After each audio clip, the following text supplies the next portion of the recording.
አዲስ ትምህርት ቤት በገባ በመጀመሪያው ቀን እንዲህ አይነት ውደት ይደርስብኛል ብሎ አስቦ አያውቅም። ይህም ውደት እየቀጠለ ተደጋገመ። እለት እለት መገፋት፣ መደብደብና መዋረድ። ነገር ግን ትዕግስቱ ሲያልቅ መላ ህይወቱን የሚቀይር ድብቅ ስልጠና መውሰድ ጀመረ። ዛሬ በአስደናቂው ኖካውት ፊልም ውስጥ የማይቻለውን የቻለው የማቲውን ታሪክ እናያለን። ታሪካችን የሚጀምረው ወደ አዲስ ትምህርት ቤት በእናቱ ምክንያት በመዘዋወሩ ደስተኛ ያልሆነው ማቲ እየተነጫነጨ እንደተለመደው ሲያለቃቅስባት ነው። በአዲስ ትምህርት ቤት ህይወትን መጀመር በራስ ከባድ ነው። ነገር ግን ለትምህርት ቤት ጉልበተኞች ምቹ ኢላማ መስለ ስትመጣ ደግሞ ህልውናን ለማስጠበቅ ትልቅ ትግል ውስጥ ትገባለህ። ማቲው ይባላል። እሱ በጣም ጎበዝ ተማሪ ሲሆን እናቱ በቅርቡ ባደረገችው ጋብቻ ምክንያት ወደ አዲስ ከተማ ተዘዋውሯል።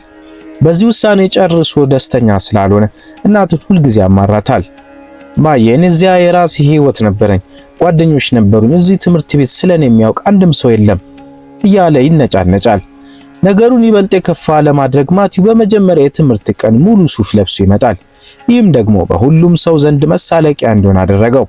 ወዲያውኑ የክፍሉ ኮስታራ ተማሪ ኒክ ሊያሾፍበት ይጀምራል። ዘግይተሃል ጎበዝ፣ ወደ ርዕሰ መምህር ቢሮ ሂድ በማለት ይቀልድበታል። ነገር ግን መምህሯ ኒክን ቅጣት ልትሰጠው ስትል ማቲው ባልተጠበቀ ሁኔታ ጠልቃ በመግባት ኒክን ለመከላከል ይሞክራል። ጓደኛሞች እንደሆኑና ነገሩ ቀልድ እንደነበረ ይናገራል። ኒክ በዚህ ይገረማል፣ እንዲሁም ያመሰግነዋል። በመቀጠልም በማቲው ላይ ጥቃት እንዳይደርስበት አንድ ጠቃሚ ምክር ይሰጠዋል። በትምህርት ቤት ውስጥ ላለመገፋት ያን ሙሉ ሱፍ ማውለቅ አለበት።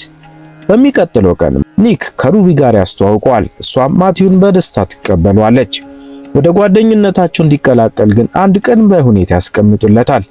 እሱም በትምህርት ቤት ውስጥ በጣም ተወዳጅና ቆንጆ ወደ ሆነችው ትሬሳ ሄዶ የፍቅር ጥያቄ ማቅረብ ነው። እሱም ከነሱ ጋር ለመቀላቀል በጣም የጓጓው ማቲው ድፍረቱን አሰባስቦ ወደ እሷ ይቀርባል። ሃይ እኔ ማቲው እባላለሁ፣ እዚህ አዲስ ልጅ ነኝ እና ልጠይቅሽ የፈለኩት ብሎ ገና ማውራቱን ሳይጨርስ የትሬሳ ፍቅረኛ የመንግስት የቦክስ ሻምፒዮን የሆነ ሄክተር በድንገት ጠልቆ ይገባል። ሄክተር ማቲውን መሬት ላይ ይገፋዋል። ማቲውን በትምህርት ቤቱ ተማሪዎች ፊት ክፉኛ ይዋረዳል። ነገር ግን ይህ ውርደት ማቲውን ከመሰበር ይልቅ በውስጡ ትልቅ እሳት ይቀጣጠላል። መፍራት ሰልችቶታል። በሚቀጥለው ቀን ሄክተር ማቲውን የመሐመድ አሊን መጽሐፍ እያነበበ ሲሄድ ይመለከተዋል። እሱን ለማስፈራራት በመፈለግ ሄክተር ጭማቂውን በማቲው ሸሚዝና መጽሐፍ ያፈስበታል።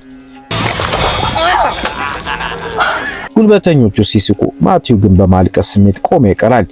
ነገር ግን ይህን ሁሉ የሚከታተል አንድ ሰው ነበር። በትምህርት ቤት ውስጥ በጸጥታ የሚሰራው የጽዳት ሰራተኛ ዳን ጣልቃ ይገባል። ሄክተር ያበላሸውን ቦታ እንዲያጸዳ ያዟል። ሄክተር ባልተጠበቀ ሁኔታ በዳን ግፊት ተሸንፎ ምንም ሳይናገር ያጸዳል። ለማቲው ስለ ቦክስ ፍላጎት እንዳለው ይጠይቀዋል። እንዲሁም ስለ ትምህርት ቤት የቦክስ ክለብ ማስታወቂያ ያሳየዋል። ማቲውም ወደ ቦክስ ክለቡ ለልምምድ ሲገባ ያ ሲያስፈራራው የነበረው ልጅ ሲመለከተው ማቲ ሾልኮ ለመውጣት ሲሞክር ዳን ይዟል። ማቲውም ያ ልጅ ሄክተር በጣም ነው የሚያበሳጨኝ፣ እኔ ብሄድ ይሻላል ይለዋል። ዳንም ይህ በጣም ጥሩ ነው፣ ምክንያቱም ያንን ስሜት በሪንግ ውስጥ በሱ ላይ ልትጠቀምበት ትችላለህ። ፍርሃትን እንዴት መጠቀም እንዳለብህ ካወቅ ትልቅ ጥንካሬ ይሆናል። ማቲው ወደ ሪንግ ውስጥ ይገባል። ነገር ግን ይህ ወጥመድ ነበር። ሄክተር ማቲውን ክፉኛ ለመደብደብ አጋጣሚውን ይጠቀምበታል። አሰልጣኙ ምንም ሳያደርግ ዝም ብሎ ይመለከታሉ። ማቲው አንድ አጋጣሚ አግኝቶ የመልስ ቡጢ መምታት ቢችልም አሰልጣኙ ግን ከተደወለ በኋላ ለምን ትማታለህ በማለት ከጂም ያባረዋል። ተስፋ የቆረጠው ማቲው ቦክስን ለመተው ይወስናል። ነገር ግን ዳን ያስቆመውና ወደ ሪንግ ለመግባት ድፍረት ማግኘቱ ብቻውን አሸናፊ እንደሚያደርገው ይነግረዋል። ማቲው ወደ ዳን ቤት ሲሄድ የቆየ ቦክስ ዋንጫዎችን ይመለከታል። ዳን ተራ የጽዳት ሰራተኛ ብቻ ሳይሆን በአንድ ወቅት ከቦክስ ዓለም የራቀ ታላቅ የከባድ ሚዛን ቦክሰኛ እንደነበር ይገነዘባል። ማቲው እንዲያሰለጥነው ዳንን ይለምነዋል። የልጁን ከፍተኛ ፍላጎት የተመለከተው ዳን በመጨረሻ አንድ ቅድመ ሁኔታ ያስቀምጣል። ስልጠናው ሚስጥር መሆን አለበት። ስልጠናው ሲጀምር ዳን አንድ ትልቅ ችግር ያስተውላል። የማቲው ቴክኒክ ጥሩ ቢሆንም በአጭር ጊዜ ውስጥ ትንፋሹ ያልቃል፣ ጥንካሬውም ይቀንሳል። ያኔ ነው ማቲው አንድ ልብ የሚነካ እውነት የሚናገረው።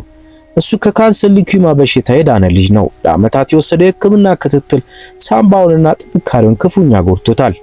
እናቱ እንዳይጎዳ በመፍራት ስፖርት እንዳይሰራ ከልክላው ነበር። ይህንን ፈተና ተመልክቶ ዳን በልጁ ጽናት ይነካል። አንተ ጠንክረህ ለመስራት ዝግጁ ከሆንክ እኔም አንተን ለማሰልጠን ዝግጁ ነኝ ይለዋል። ስልጠናው ከባድ ቢሆንም እንዲሁም ሩጫ ቢበዛበትም የማቲው ሳምባ ቀን ወደ ቀን እየጠነከረ ይሄዳል። ፍርሃቱን መቆጣጠር ይጀምራል። ነገር ግን ሄክተር በሙከራው ወቅት ማቲው የሰነዘረበት ቡጢ ስላበሳጨው አሁንም በቀል ይፈልጋል።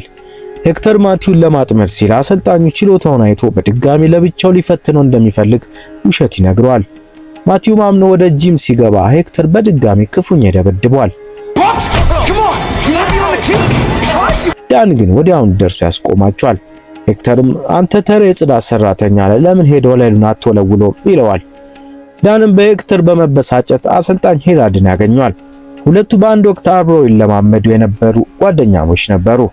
ዳን ሄክተር በፈጸመው ጥቃት እንዲቀጣ ቢጠይቅም አሰልጣኙ ግን ዋና ተወዳዳሪዎችን ለመጠበቅ ሲሉ ፍቃደኛ አልሆኑም።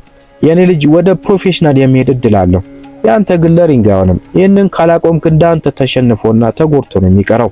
ሌላ አማራጭ ያጣው ዳን የሄክተርን ጥፋት ለትምህርት ቤት የበላይ አካላት እንደሚያሳውቅ ያስፈራራቸዋል። አሰልጣኙም ተገዶ ማቲው በይፋዊ ውድድር ላይ እንዲሳተፍ ይፈቅዳል። ነገር ግን የወላጅ ፍቃድ ፊርማ ማምጣት አለበት። እናቱ እንደማትፈርምለት ያወቀው ማቲው ፊርማውን በራሱ ይፈርማል። ለሳምንታት ዳን ማቲውን በከፍተኛ ደረጃ አሰለጥኗል። ውጤቶቹ ፈጣን፣ የክብደት አጠቃቀሙ ግሩም ይሆንለታል። ነገር ግን ውሸቱ ብዙም ሳይቆይ ይጋለጣል። ርዕሰ መምህሯ ፊርማውን ለማረጋገጥ ወደ ማቲው እናት ይደውላሉ። ሚስጥሩ ሁሉ ይጋለጣል። የማቲው እናት ክፉኛ ስትቆጣ ርዕሰ መምህሯም ዳንን ያለ ፍቃድ ተማሪዎችን በማሰልጠኑ ከስራ ታባሯለች። በልጇ ከፍተኛ ጽናት የተነካችው እናቱ በመጨረሻ ውሳኔዋን ትቀይራለች። የወረቀቱን ፊርማ በመፈረም ከጎኑ ለመቆም ተወስናለች። የውድድሩ ቀን ይደርሳል። ህዝቡ ይጮሃል፣ መብራቶች ይበራሉ። ሄክተርም ይህንን አዲስ መጤ ተማሪ ለማጥፋት በሪንግ ውስጥ በራስ መተማመን ይጠብቀዋል። ነገር ግን ማቲው ያ ከዚህ ቀድሞ የነበረው ደካማ ልጅ አይደለም። ዳንና ቤተሰቡ ከጎኑ ቆመዋል። ማቲው ወደ ሪንግ ውስጥ ይገባል። የውድድሩም ደውል ተደወለ።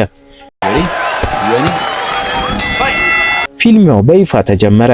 ሄክተር ገና ከመጀመሪያው ሰከንድ አንስቶ ማቲውን በእጁ በማስገባት በከፍተኛ ቁጣ ኃይለኛ ቢጦችን መሰንዘር ጀመረ። ማቲው የተማረውን የመከላከያ ስልት በመጠቀም ራሱን ለመከላከል ቢሞክርም የሄክተር ከባድ ቢጦች በጭንቅላቱ ላይ ማረፋቸውን አላቆሙ ነበር። ማቲው የመጀመሪያውን ዙር ለማጠናቀቅ ክፉኛ ተቸገረ። የመጀመሪያው ዙር ማብቂያ ደውል ከተደወለ በኋላ እንኳን ሄክተር ሕግ በመጣስ ተጨማሪ ቡጢ በመሰንዘር የማቲውን አፍንጫ በደም አጠበው። ዳኒ ከመቀመጫው ተነስቶ በቁጣ ሲጮህ አሰልጣኝ ሄራድም ሄክተር ሕግ ባለማክበሩ ተቆጣው። እንዲህ አለው፣ ሕግ የማታከብር ከሆነ እኔ እንዴት ልከላከልልህ እችላለሁ? ሂድና በራስ መንገድ ተጫወት። ማቲው ብቻውን ተጎድቶ በፊቱ ላይ ፍርሃት ሲታይ ባልተጠበቀ ሁኔታ የእንጀራ አባቱ ያዕቆብና አያቱ ወይም የቀድሞ ቦክሰኛ የነበሩት ወደ ማቲው ጥግ በመሄድ ሊያበረታቱትና ጥቂት የፊልሚያ ምክሮችን ሊሰጡት ቻሉ። ሁለተኛው ዙር እንደተጀመረ ሄክተር የማቲውን ደካማ ጎን በመፈለግ በጉበቱ ላይ በጣም ኃይለኛ የሆነ ቡጢ ያሰረፈበት። ህመሙ በመላው አካሉ ላይ ተሰራጨ። ማቲው እግሮቹ እየተበረከረኩ ሊወድቅ ሲል የዙሩ ማብቂያው ደውል በድጋሚ ህይወቱን አተረፈው። ዳንና አያቱ ወደሱ ጥግ በመሮጥ ደገፉት። ዳን ይህ ህመም ጊዜያዊ እንደሆነና አሁን ከድፍረት ውጭ ምንም የሚቀረው ነገር እንደሌለው አስታወሰው። እሱ እየደከመና እየተዝረከረከ መሆኑን እያየ ነው። ይህ ያንተ ዙር ነው፣ ያለን ጉልበት ሁሉ አውጣ። ማቲው አደርገዋለሁ አለ። በመጨረሻው ዙር ማቲው ወደ ሪንግ ሲመለስ በሄክተር የደረሰበት በደል፣ ስድብና በትምህርት ቤት የነበረው ውርደት ሁሉ በአይነ ህሊናው ታየው። ይህ ቁጭት በቡጢዎች ላይ ታላቅ ኃይል ጨመረላቸው። ማቲው ጨዋታውን ሙሉ በሙሉ በእጁ አስገብቶ ሄክተርን በፈጣንና በጠንካራ ቡጢዎች ማጥቃት ጀመረ። በመጨረሻም ማቲው በዘነዘረው እጅግ በጣም ኃይለኛ ቀጥተኛ ቡጢ ሄክተርን ሪንግ መሬት ላይ ዘረረው። ተመልካቹ በሙሉ በድንጋጤ ጸጥ አለ። ዳኛው መቁጠር ሲጀምር ሄክተር በጭንቅ ተነስቶ መቆም ቻለ። ጨዋታው ቀጠለ።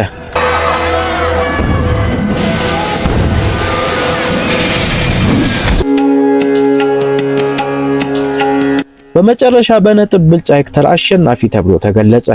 ነገር ግን በአሸናፊነት ከታወጀ በኋላ ሄክተር ባልተጠበቀ ሁኔታ እጁን ወደ ማቲው ዘረጋ። በጣም ጠንካራ ቡጢ ነው ያለ። ማቲውም ያንተም እንዲሁ ይለዋል። ምንም እንኳን በነጥብ ቢሸነፍም ማቲው ላሳየው ታላቅ ጀግንነትና ጽናት በትምህርት ቤቱ ታዳሚዎች ፊት ጭብጨባ ተሰጠው።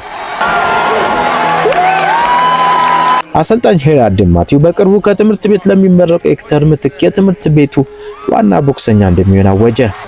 ዳንም የራሱን ህልም ማሳደድ ቀጠለ። ታሪኩ የሚያስተምረን ትልቁ ድል ሁልጊዜ በሰሌዳው ላይ የሚመዘገብ ውጤት ሳይሆን ለራስ ክብርንና ለማንነት ቆመ ለመታገል የምታሳየው ድፍረት መሆኑን ነው።